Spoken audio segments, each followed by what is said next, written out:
ఇంత క్రైమ్ చేస్తుంటే మీకు భయం అనిపించలేదా? దేనికి సార్ భయం? ఏం చేస్తారు మీరు? మహా అయితే లైఫ్ వేస్తారు. ఈ కోర్టు కాకపోతే ఇంకో కోర్టు సార్. 100 సెక్షన్లు ఉన్నాయి, 100 ఫిట్టింగ్లు ఉన్నాయి. సార్ ఒక అమ్మాయిని చూడగానే వెంటనే రేప్ చేయగలుగుతున్నావు సార్.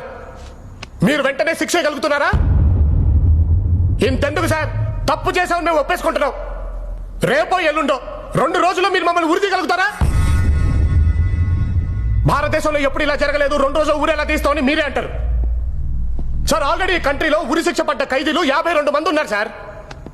ఏ సంక్రాంతికో శివరాత్రికో ఒక్కొక్కరిని వేసుకుంటూ పోతే మా టోకెన్ నెంబర్ వచ్చేసరికి 25 ఏళ్ళు సార్. ఈ లోపు ఎంతమంది సంధ్యాలు, ఎంతమంది దీప్తులు సార్.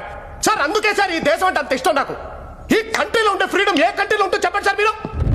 మేరా భారత్ మహాన్, I am proud to be an Indian. Sir వీళ్ళందరి ముందు నేను తప్పు చేశానని నిజం చెప్పే దమ్ము నాకుందే. తెల్లారేసరికల్లా మమ్మల్ని ఉరి తీసే దమ్ము మీకుందా?